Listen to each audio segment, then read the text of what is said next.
I have been using this for a while now, so I figured I would share some thoughts. It is a folding electric bike with a step-through frame and small, wide tires, and it is mainly for people who want something practical for errands, commuting, and casual rides without needing a lot of storage space. I have taken it on neighborhood streets, rough pavement, a packed dirt path, and some gravel, and I have also used it the way most people actually use a bike like this, which is quick trips where you want to carry a few things and not show up sweaty. The basic idea of the ENGWE 2.0 is simple. It tries to be easy to get on and off, easy to live with day to day, and strong enough to feel confident when the road tilts up or when you have a little cargo on the back. What makes it interesting to me is not that it does one flashy thing. It is more that it blends a step-through frame, folding joints, a rear rack, and fat tires into something I can actually work into my routine. I can ride it, fold it, move it, and stash it. That is what I care about.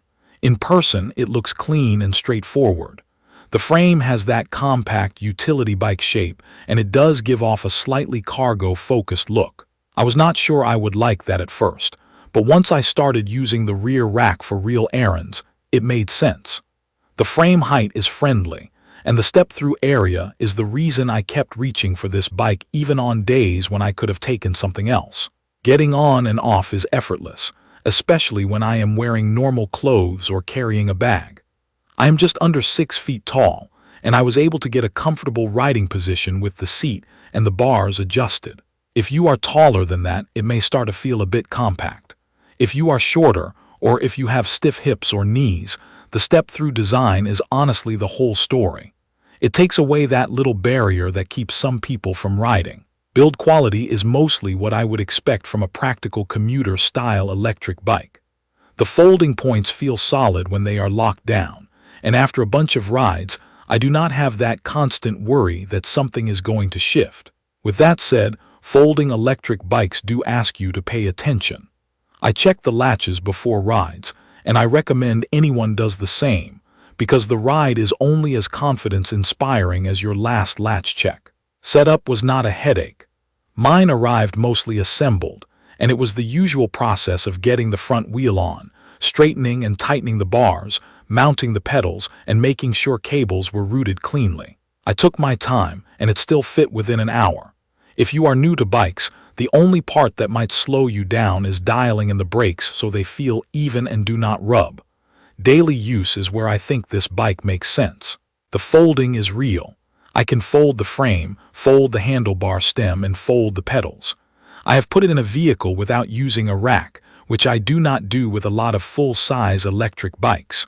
The weight is not light, though. It is the kind of heavy where I can move it, but I do not want to carry it up multiple flights of stairs every day. If your plan involves stairs, you need to think about that honestly. On the road, the ride is comfortable in a way I did not expect from a smaller wheel bike. The tires are wide, and that volume does a lot of work.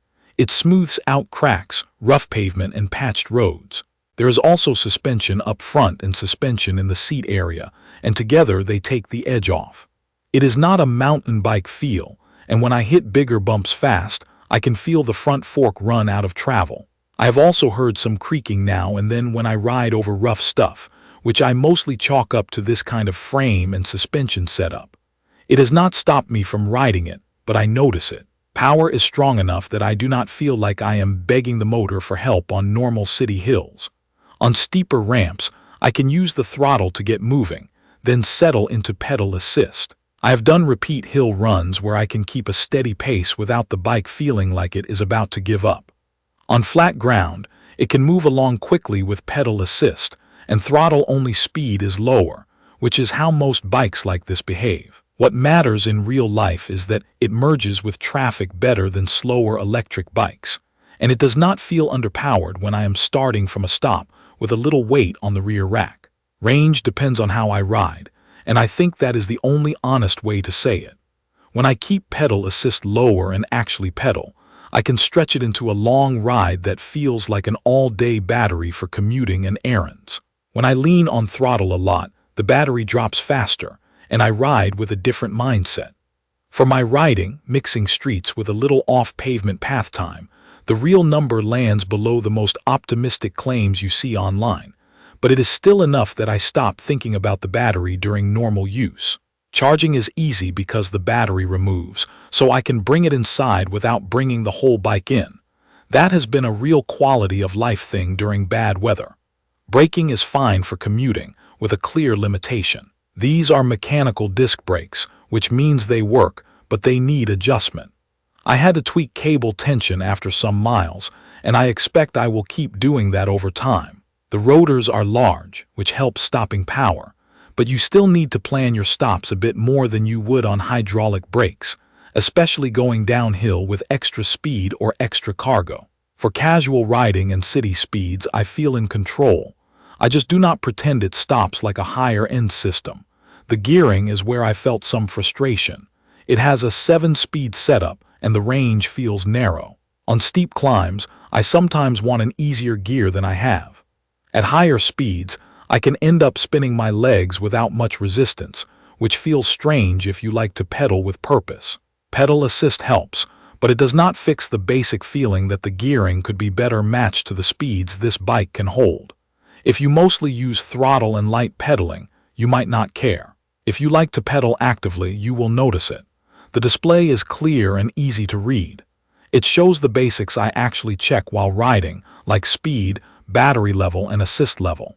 I can change assist levels without taking my focus off the road for long.